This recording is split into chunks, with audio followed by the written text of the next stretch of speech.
tower's official title is Her Majesty's Royal Palace and Fortress, the Tower of London. But where amongst all these fortifications is the palace? The tower was once a place of grand royal apartments, spacious gardens, and imposing halls. Today, they have almost all disappeared. This is the story of when this really was the home of royalty.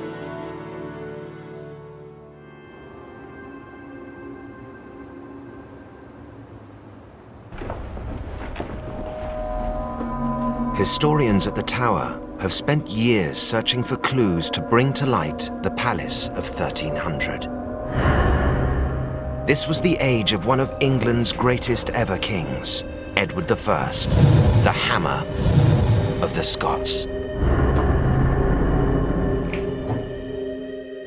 If I was King Edward I and I was coming to the Tower of London at the end of the 13th century, the most probable route would have been by river.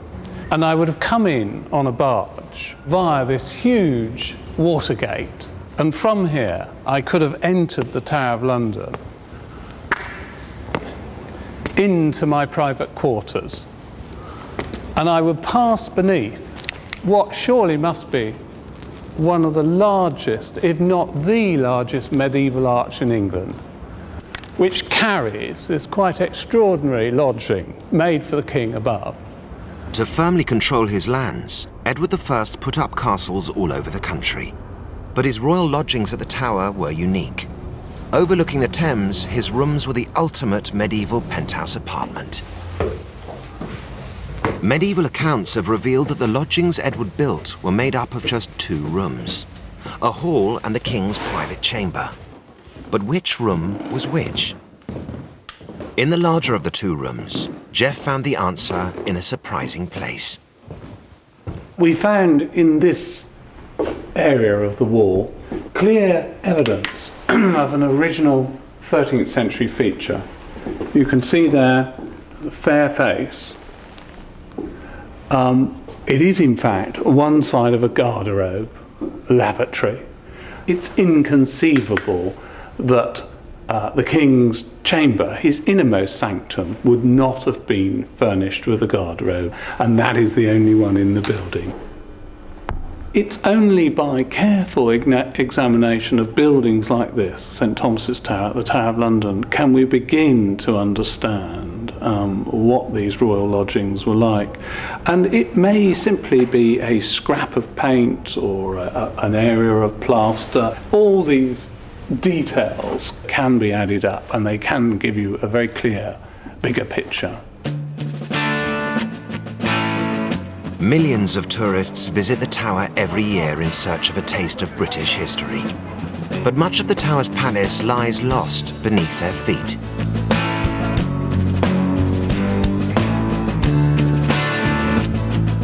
The Tower employs costume guides to bring the Tower's history back to life. Damn you! I will take those from you, sir. Put down your toothpick, Beckman. It is only to the king that I will speak, and not such a knave as you.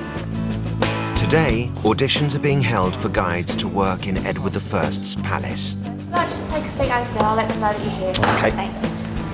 The candidates have been asked to research a real historical person from any period of the past. Who have you done? Well, I'm hoping to do Henry Morgan. Oh, right. Yeah, Welsh pirate. So, what about you? I'm doing Robert Greene, who was a poetry and prose writer just before Shakespeare. In the interview, they have to become the person they've chosen. But from your tone, madam, I can tell that you do not always approve. The king, my master, is a gentleman and not given to gluttony and a man of temperance, but some of his guests are not. I don't know if you were at the feast last night, but before the steward had finished serving all the hall, he was staggering around like a minstrel's mongrel. I'd like to say, though, people do think of me as a pirate. You have seen many things that I'm sure you must make great play of now you're back in London. Oh, absolutely, and what a place to stay. I'm enjoying myself at His Majesty's pleasure at the moment. What do you think? Quite a few long-haired blokes work for past pictures, and I put them in long-haired periods. Now it's the turn of Duncan White. Hi, Duncan. I'm Duncan. Yeah. Jonathan. Hi. Pleased to meet you. Yeah, Hi. come in. This one, I was struck by this one, Obi-Wan Kenobi at Legoland. It was absolutely brilliant. It was best job. Oh, it's brilliant. We wandered around teaching basic bits of lightsaber dueling, and then we'd have Jedi training in the afternoon, plastic lightsabers. But Duncan also has to prove he can travel back in time. Well, Master Green, since my cousin and I are met within this tavern in fair Shoreditch, but pray tell us, we are new to London, sir, what sort of fellows should we be on the guard against? Well, you must be on the guard against all types of fellows, really. I can tell by your dress you are not from the city. Though you be gentles, your dress does define you as country folk. We're not in the first fashion. Well, no, and very often you will see people in the first fashion who cannot carry it off. They wear the clothes but cannot walk the clothes. Thanks for your time. Thank you. All right. Thank you very much. What do you think? Of him? I think he's good. Duncan has got the job. He'll be recreating life 700 years ago, in the very rooms where Edward I lived and slept.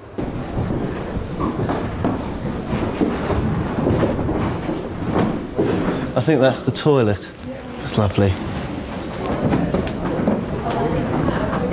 This is room 2. It's the King's Hall in here. Around this partially reconstructed 13th century interior. Please don't hesitate to come and ask. My name is Titus. Hiya.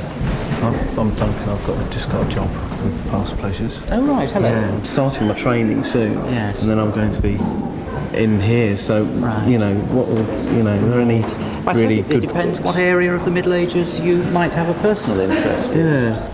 Well, I mean, Edward I, because he was such a violent, horrible man, was quite interesting to me. The more you do this job, the more you get to think Edward I is much maligned. Oh, really? We all end up really liking him.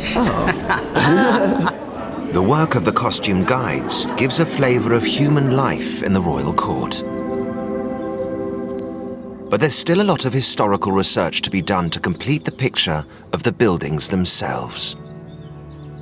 Tucked away in the Bywood Tower is a key fragment of evidence showing how the inside of the palace looked.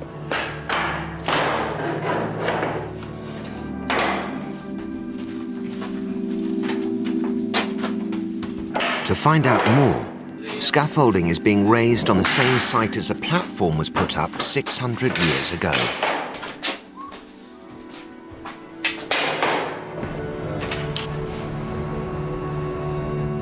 Jeremy, Hello, nice to see you. nice to see you again. Isn't it from... Curator Jeremy Ashby is investigating an extraordinary wall painting from the 14th century. Let's go up and have a look. Okay.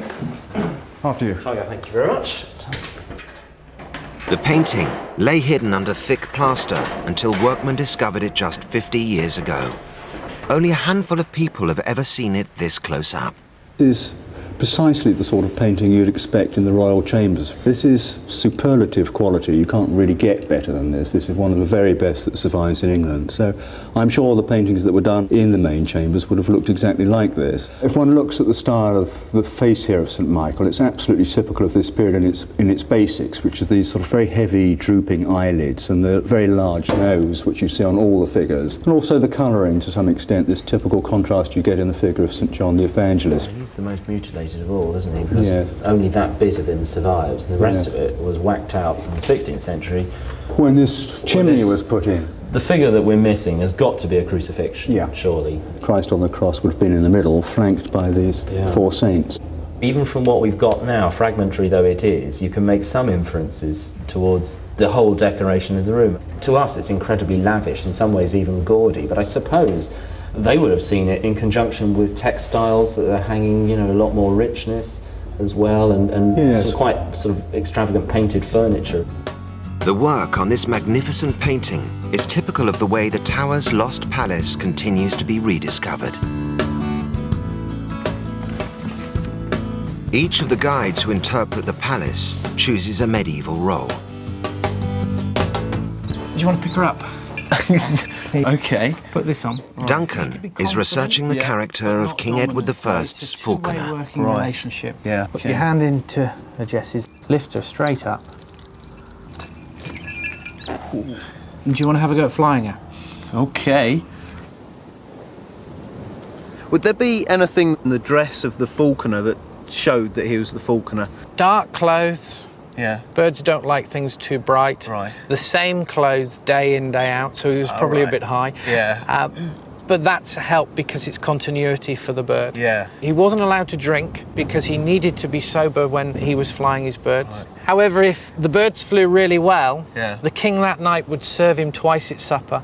Really? And he'd help him onto his horse as well. Oh, so it really was, the king would, was really appreciative. He thought the world of his falconer and he thought the world of his birds. Now, to fly her, you need to cast her away. Yeah. You hold her up. Yep. And then when you feel as though she relaxes, you just cast your hand away as though you were like with a tennis racket. Right. Go on, have a go. Okay. You need to cast away. Oh, cast away. Really give her a good push. Okay. Push her away. You're right there. So you're casting across the wind. Wonderful. Why don't she go off and find a vole for herself or something like that? Working for you is much easier than hunting. Into the fist. Oh, that's fantastic. That's pretty much all there is to it. Obviously, if you'd have to learn hunting skills. No point in going out for a day sport with nobility and you don't provide any sport. Yeah. Then you're not a very popular chap. I hope that if you're telling your visitors about falconry, you'll have a sense of exactly what it's like in the way that you hold yourself and in your manner. And you have that naturally. Oh, thank you. So you could have been a falconer in those days. Now Duncan is equipped to begin work at the tower as the king's falconer.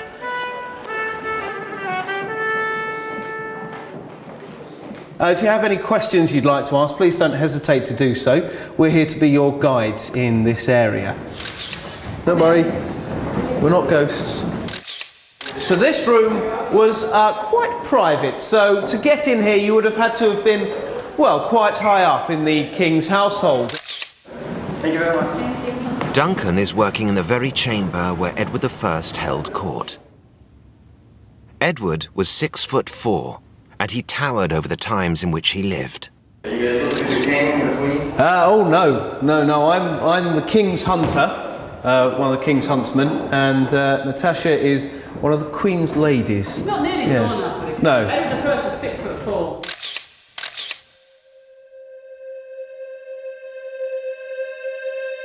The 35-year reign of King Edward was a time of style and significance. But in the century that followed, the tower became a palace that kings would fear to enter. It became a place of royal murder.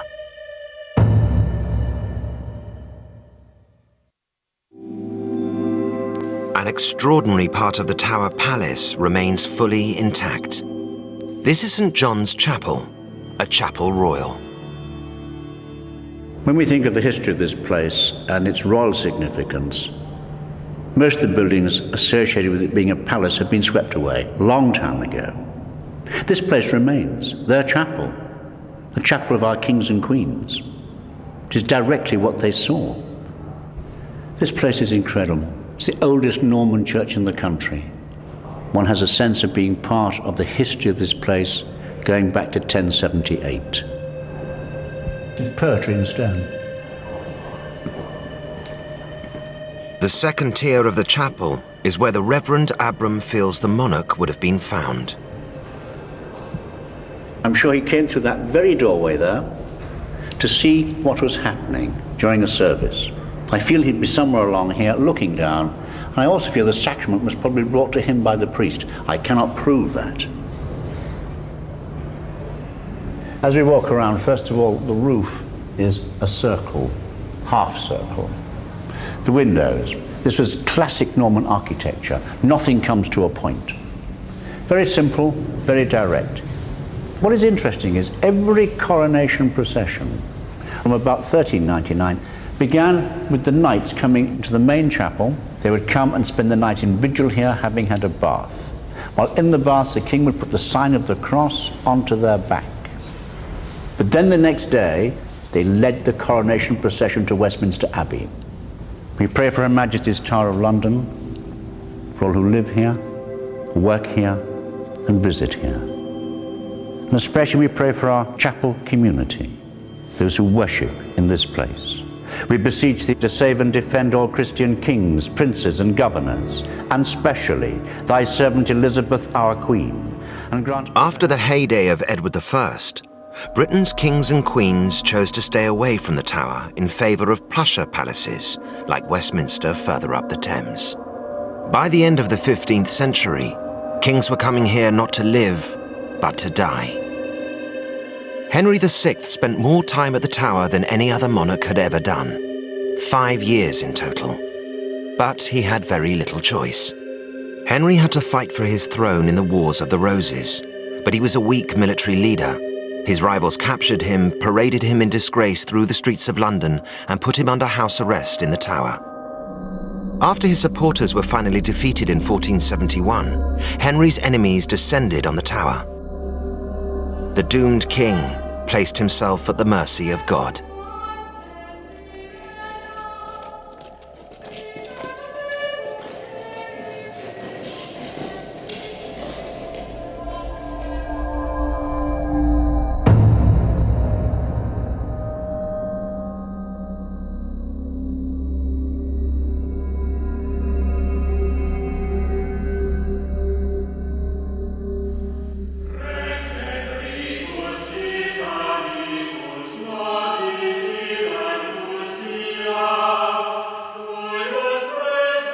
It is remarkable that over 500 years later, the Tower still commemorates Henry VI.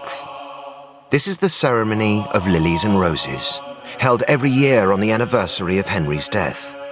Only a few select people are invited. Let us remember King Henry VI, this peace-loving king, had to bear the cross of seeing his country divided by civil war. Let us mourn his murder on this day of May, while kneeling in prayer in this tower.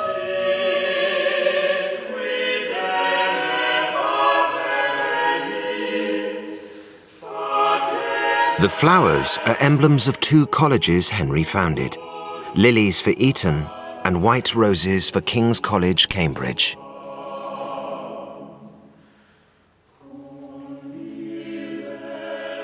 Despite the murder of King Henry, the Tower Palace was never abandoned by royalty. In fact, it had one last hurrah 30 years after Henry VI, in the time of the Tudors.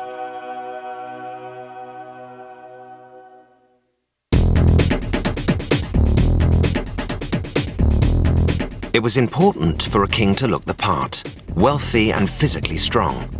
The ideal way to do this was at the tournament, a favourite royal pastime, never more popular than in the time of Henry VII and Henry VIII.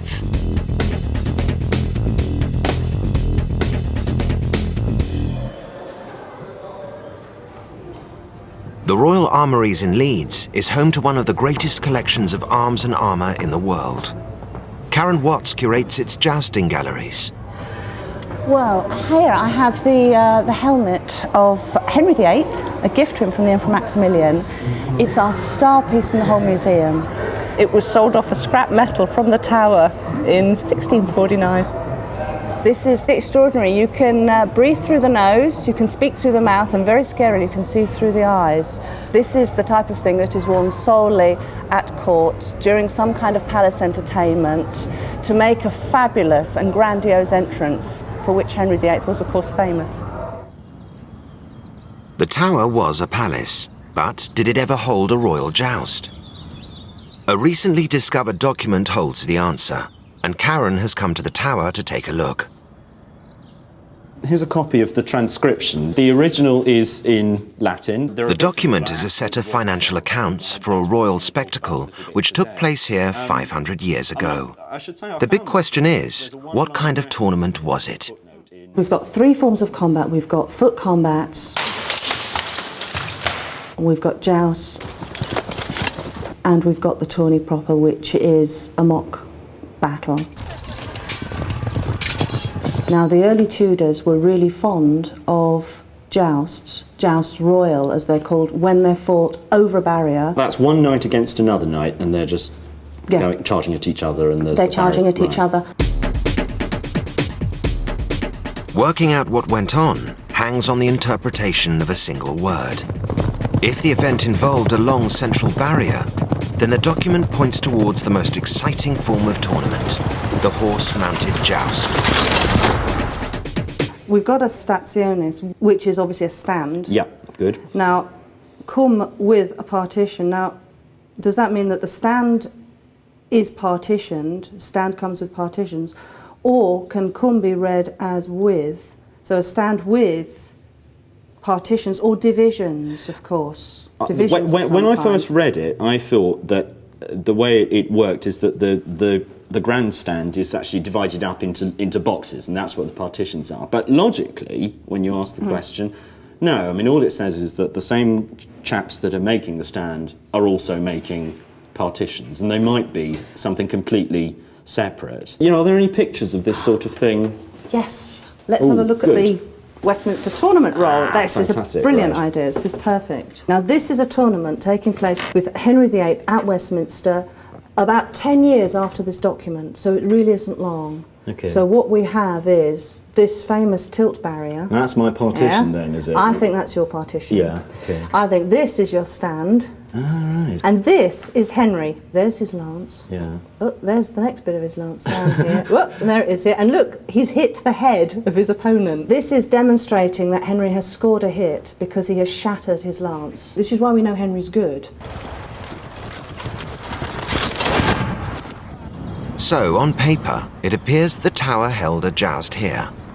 But would it really have fitted in the limited space available within the castle walls? I think that the thing we were reading about in the document stands on that side. Now, the big question that I would be intrigued about your view is how long the course has got to be. The field of cloth of gold, for example, is said to be about 900 feet. Yeah, well, you've got, but that you've got less than you've got half of that here. Yeah. But this is what would make it so unusual. Sure. At the very minimum, it has to be the length of 2 horses. For the barrier? For the barrier. Yeah. Now, beyond that, what you need is turning space. Now, of course, here we've actually got quite enough space for them to actually turn and start. Right. Because then, and I think a horse gets up to speed pretty quickly. Okay.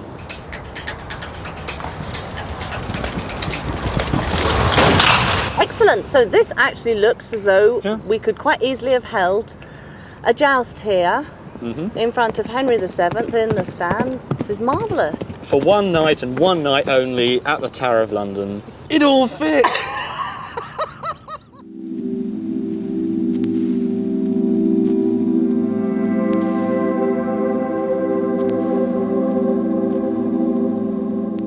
A trace of the splendour of Tudor tournaments still lingers at the tower. This is one of the tower's most prized possessions, a suit of armour made in 1540 for Henry VIII.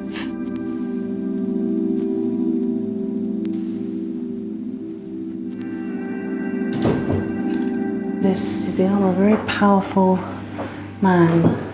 You don't need to know that this is Henry VIII to realise that this is a man of great presence, both physically and emotionally. The decoration, which is etched and then mercury gilt, and what is interesting is that Hans Holbein drew the decorative borders for this armour. It's a wonderful example of the work of an etcher who manages to continue design running through many different plates.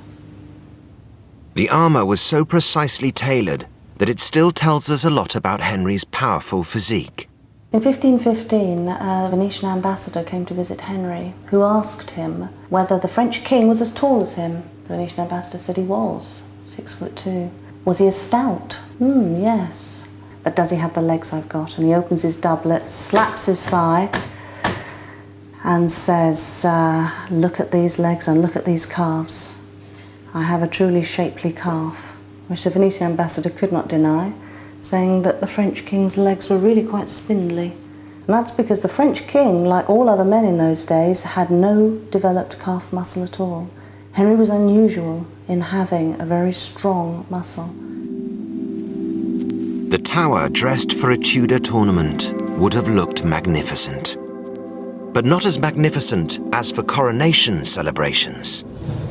This is where Anne Boleyn set out to be crowned queen. and also where she lost her head.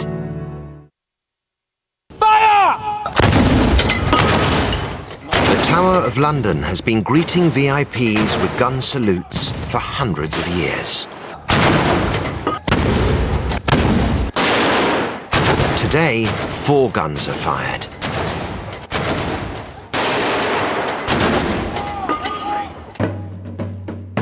But when Anne Boleyn came down the Thames to the Tower Palace on the eve of her coronation, more than 1,000 cannon boomed down the river. Her new husband, Henry VIII, made sure she had every possible comfort as she lodged in the Tower's royal apartments during the coronation celebrations. Was he married?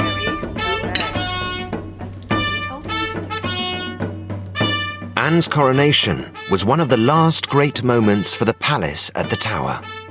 The Tower's curators have decided to commission a model to bring it to life. They have a collection of detailed Tudor plans of the Tower. Computer modeler Thomas Lyle is going to turn them into 3D virtual reality. What this shows us is what the Tower of London was like at the end of the 16th century, and it is far away the best source that we have for the appearance of the buildings that Anne Boleyn would have used when she stayed here in 1533 at the time of her coronation.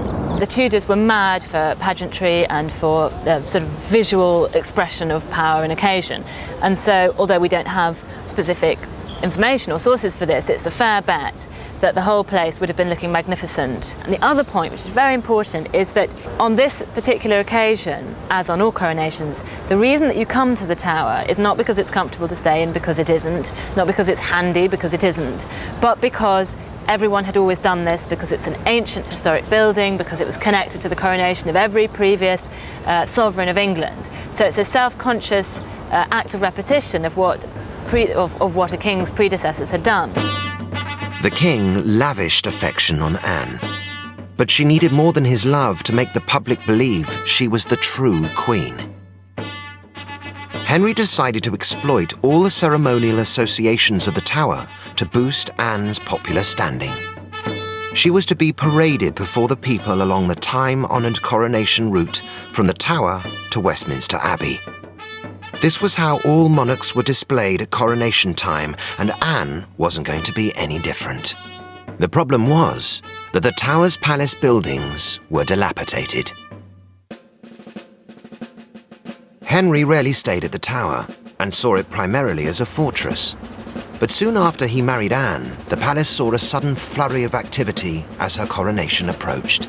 And these 2 slim volumes here show us what was done at the Tower, and there are pages and pages and pages of entries in them, organised under the craftsmen responsible. So here we have carpenters, bricklayers, plasterers and so on. These volumes show us that the carpenters and the plasterers and the bricklayers at the Tower were concentrating on the crucial repairs necessary to the royal apartments, to the king's apartments, to putting up new buildings for the Queen, that were required to make the building ready to receive the court and the royal party for the first time in decades. This is where Anne's palace buildings stood. But on the surface, virtually nothing remains. To recreate the vanished palace, Thomas is getting help from the Tower's curators. All they have to go on are a few documents and a scattering of rocky remains. All of the business of the later medieval palace, that's all down in that area there and round a sort of courtyard. Right. And again, I mean, as you see, if you look down there, there's nothing there. It's all gone. We are at the bottom end of the majestic Great Hall of the palace, and isn't it wonderful? As you see, it's sort of all completely gone. But the round tower behind us is a bit of the medieval palace. That's the back of the Wakefield Tower. And I hope that's where the kitchens of the palace were. The documents say kitchens that end. So you're sort of walking into them now. Kitchen here. Yeah. Then you've got all the bits between the kitchen. Yeah. All here. Buttery and a pantry there for bread and wine, all those sort of things. But up there. Yeah, I think, well, that's right. I think in terms of ground levels, we've lost a bit too. It's a very big building. It's not by any means the biggest hall in England at the time, but it's a very big building, 60 foot wide. 60 foot's the length of most grand halls. So it's 60 foot from the flower bed, nearly as far as the trees. The Great Hall was the centrepiece of the palace complex at the Tower. This was where Anne and Henry feasted before her coronation. Thomas can get a good idea of what the Tower's lost hall might have looked like. At Winchester, a similar Great Hall survives in wonderful condition.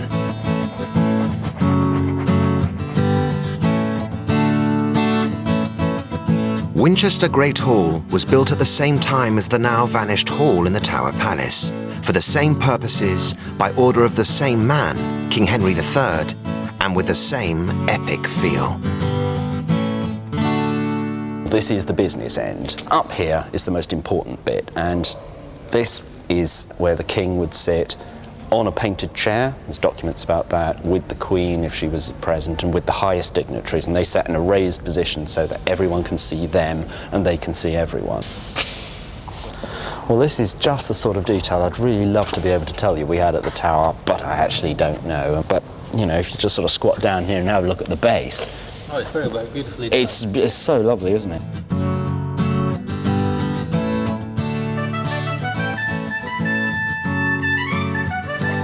The festivities held at the Great Hall on the eve of Anne's coronation represent the high point of her career.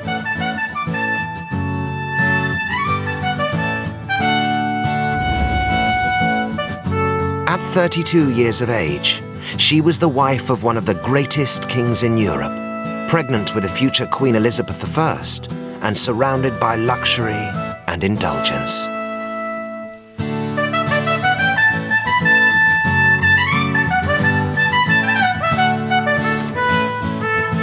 Thomas is grappling with the external appearances of the Tower Palace at the time of Anne Boleyn's coronation. But behind the scenes, the Tower would have been a bustling hive of activity. At Hampton Court Palace, it's possible to get a sense of the atmosphere at the Tower, because the Tudor kitchens remain. They had a staff of about 200 working in and around the kitchens. There were 3 master chefs, lots of other sous chefs and people responsible for different departments, and they would have assistants, and the assistants would have assistants, right down to the pot boys and the turnspits who were responsible for keeping the meat turning on the spits in front of the fire. It would be a scene of organised chaos, I think. And when the court left, all this sort of stuff would be cleared away, wouldn't it? Oh yes, it would all go back to the kitchen it had come from, probably, Hampton Court or Windsor or wherever the court happened to be. It's almost like an incredibly elaborate movable picnic. In Tudor times, the more impressive the banquet you laid on, the more important you were. The feast Henry held for Anne at the Tower was amazingly sumptuous. A menu that survives from another of Henry's banquets gives us a flavour of the extravagance involved. For the first course, they had soup, cygnets, venison, pike, heron, pies of pears, custard and fruit. That sounds like an entire meal in itself. That's Yes. just one course. And you will notice it's practically all meat. Yeah. The second course, we're starting again. Soup, kid, sturgeon, peacocks, quails, baked venison and tarts. You weren't expected to eat your way through the whole feast. It would have been physically impossible. Thomas has finished his virtual reality model of the Tower at the time of Anne Boleyn's coronation, and he's taking it to the Tower. The palace buildings Anne stayed in 1533 have now all disappeared. This will be the first time the palace that once stood in this grassy corner has been resurrected in more than 200 years. The Cold Harbour Gate stood at the entrance to the palace enclosure. The Great Hall, repaired and redecorated for Anne. And the Queen's Great Chamber, with windows overlooking the palace gardens. Henry VIII's jewel house, full of heavy treasure chests and precious metals.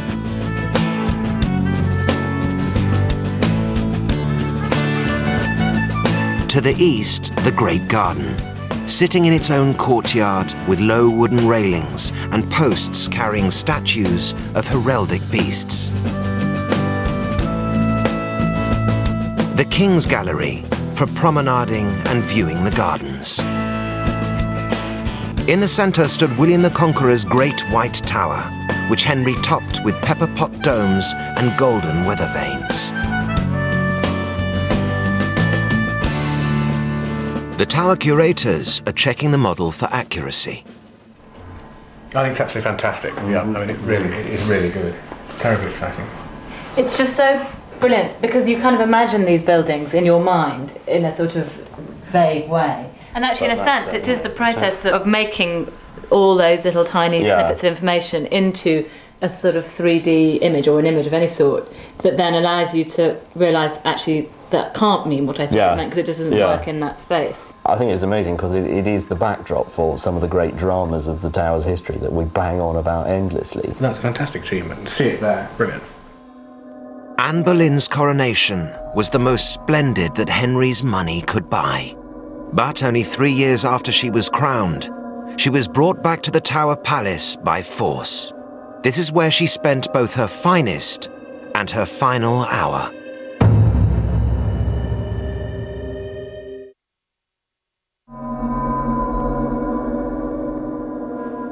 Anne Boleyn's execution at the Tower sounded the death knell for its days as a functioning royal palace.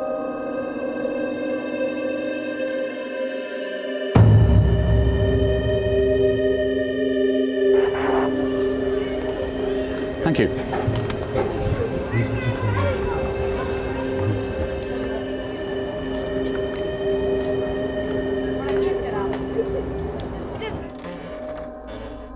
Anne's final fatal days at the Tower are commemorated every year with the gift of a basket of red roses from a nameless donor. It's a little-known ceremony that has never been filmed before.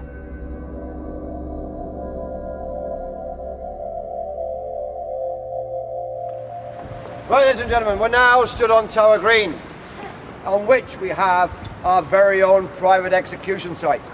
Now, the first, in 1536, was Queen Anne. Musician Martin Pope has a particular reason for visiting the Tower. He's researching the truth behind a poem supposedly written by Anne, awaiting execution at the Tower in 1536. O death, rock me asleep. Bring on my quiet rest. Let pass my very guiltless ghost out of my careful breast. Ring out the doleful knell. Let it sound my death tell. For I must die.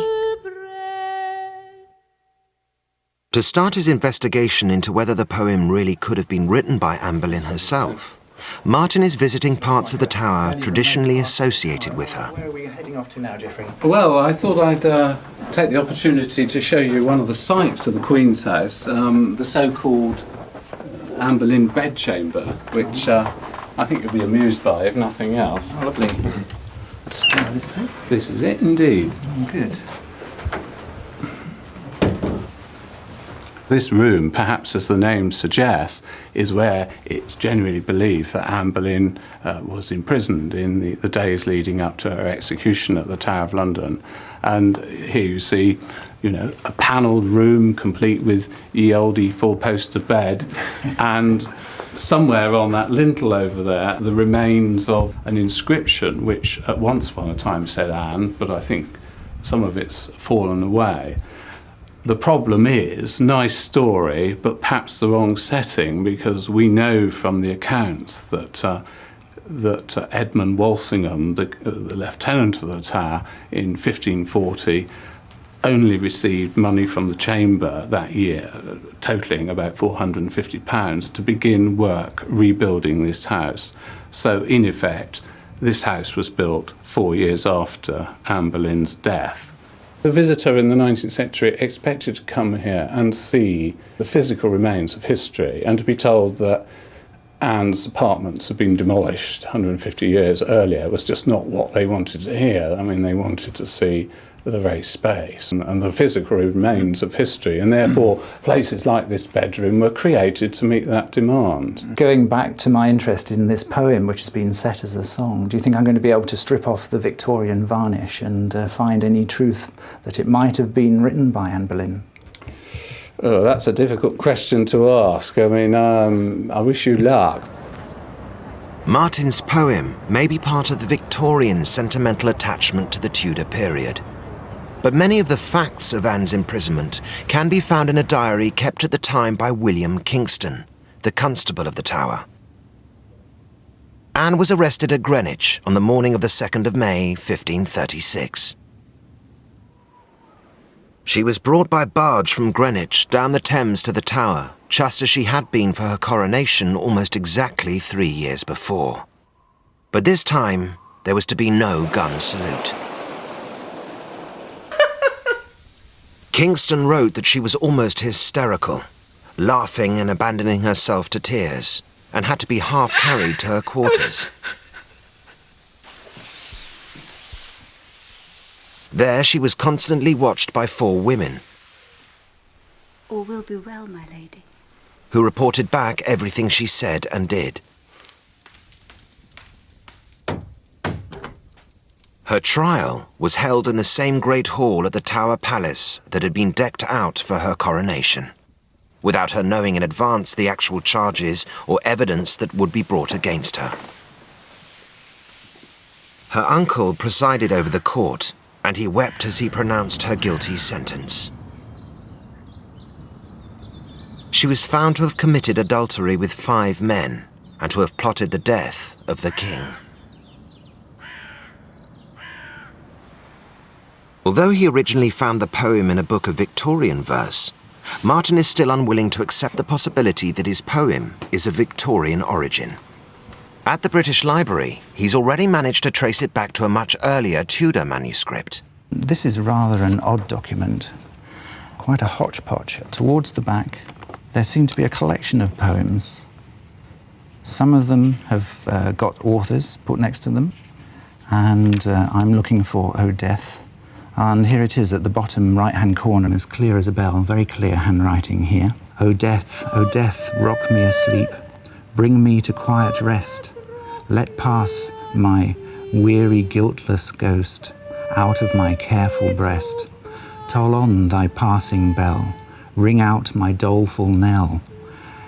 Thy sound my death abroad will tell, for I must die, there is no remedy.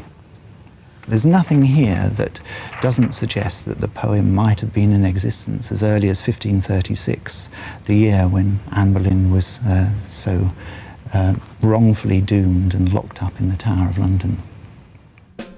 Anne's sentence was to be either beheaded or burned at the stake at the king's pleasure. O Father, O Creator, thou who art the way, the life, and the truth, knowest whether I have deserved this death. As Anne prayed, the 5 men accused with her were marched out of the tower and put to death. Their scaffold ran with blood. What sort of writings do we have? Back at the tower, after completing his research, Martin Pope is meeting an authority on Anne Boleyn in a room that overlooks the execution site on Tower Hill. Martin has found that the poem dates from Anne's time. But could it possibly have been written by Anne herself? I think the real argument against it being Anne is that she didn't have the opportunity. She was put in the charge of the lieutenant, William Kingston, and 4 ladies whom she disliked. And they had strict instructions to report everything that she said and not allow her to talk to anybody. And the fact that William Kingston's letters don't say that she wrote is a pretty considerable piece of evidence. I think if it's to do with Anne at all, it's somebody writing a song which is projecting the singer into the position of Anne and expressing the emotions that that she is likely to have had. Yeah. You're a performer. I mean, you think of the pathos you can get into this. It's a tearjerker. Stop all tearjerkers. The night before her execution, Anne's sleep was disturbed by hammering and crashing outside her room. Workmen were building her scaffold. When the time came, she found the executioner had been delayed. She sent for me and said, "Master Kingston, I hear I shall not die afore noon, and I am very sorry therefore, for I thought to be dead by this time and past my pain." And then she said, "I hear the executioner is very good, and I have a little neck." And then she put her hands about it, laughing heartily.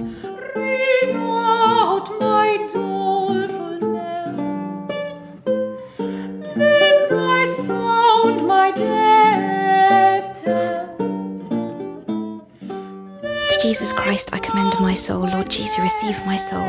To Jesus Christ I commend my soul, Lord Jesus, receive my soul. To Jesus Christ I commend my soul, Lord Jesus, receive my soul.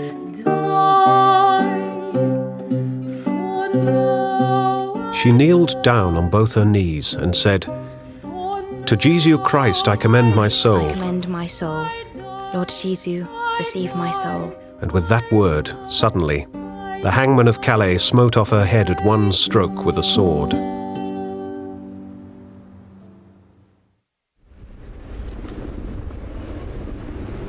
With Anne Boleyn's death, the Tower Palace steadily crumbled away.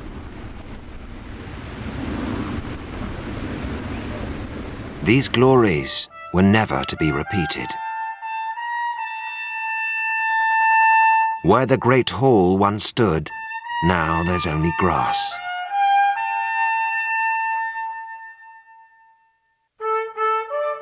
To the east, the royal apartments have decayed and disappeared. And the courtyard Anne passed through, both as a queen in waiting and as a woman awaiting death, is completely gone.